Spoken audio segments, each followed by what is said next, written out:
In this video I'm going to give you an example of directional derivatives. So let's say you've got a surface here. Let's just imagine the surface looks something like this. We want to find the directional derivative of this surface at this point 0, 3. So 0, 3, 0 on the x direction, 3 up in the y direction. So at this location here, in the direction of this vector. So 3 across and 4 across, 3 up in the y direction. So this is our vector here. This is our vector, and this is our point here.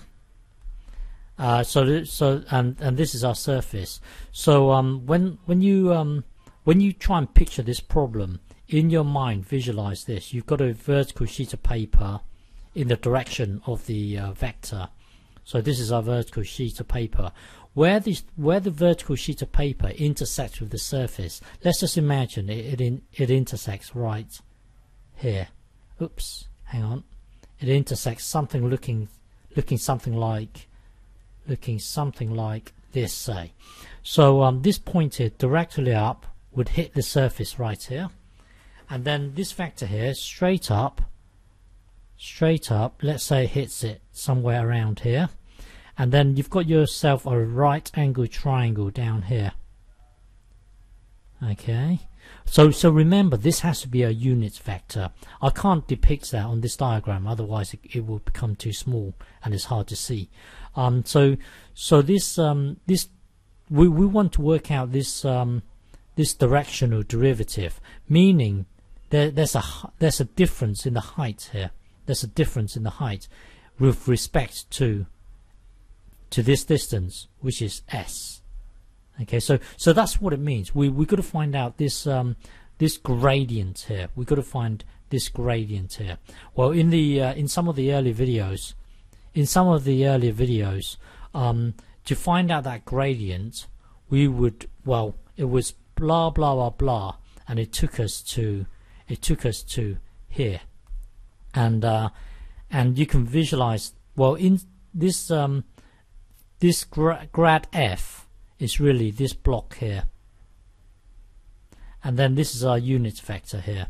So the first step, well, we've got to compute this, and by the way, this can sometimes be written as this, evaluated at our point P0.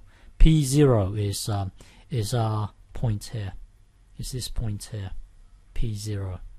Okay, so our first step is to obtain the unit vector. At the moment we've got a vector that is of magnitude 5, because you would use Pythagoras, 4 squared plus 3 squared square root. So we want a unit vector. At the moment we've got a vector of magnitude 5. So cut this up into 5 equal pieces. So meaning the unit vector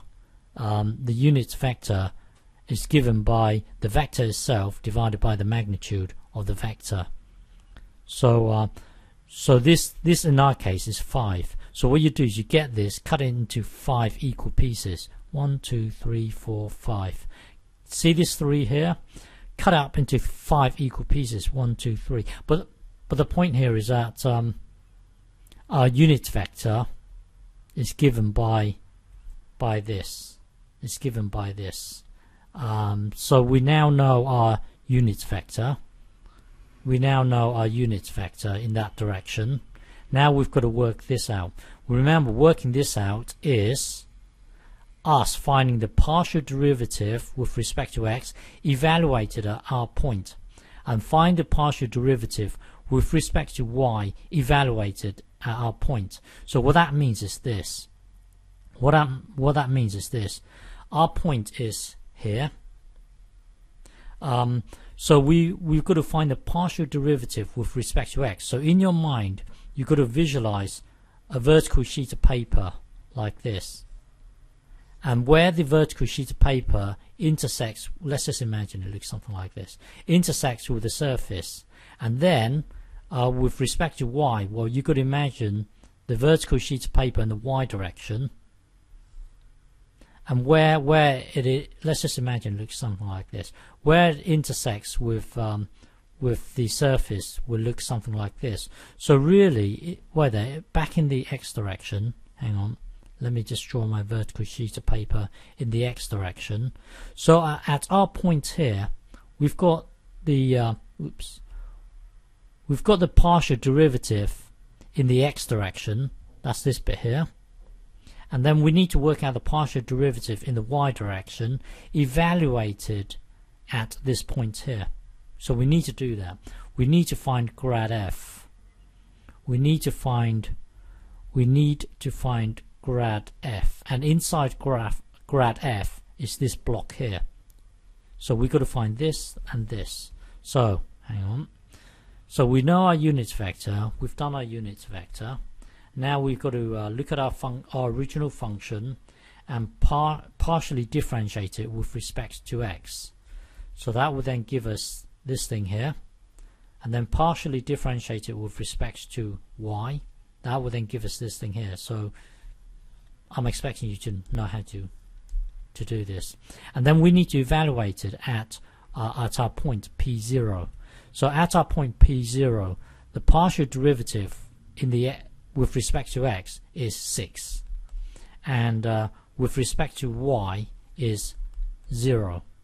So we now know this block, we now know this block. Okay, so hang on. So so earlier our formula was this. This was our formula earlier. Well, we now know this thing here, which is 6.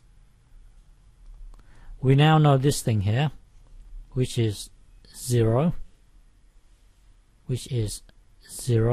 We've worked out our unit vector earlier, which was this. Now to work this out, evaluated at our point 0,3 is given by the dot product of these two vectors. So computing the dot product, so this times this and then plus this times this, so that would then give us this. So the directional gradient evaluated at that point equals 24/5. Okay.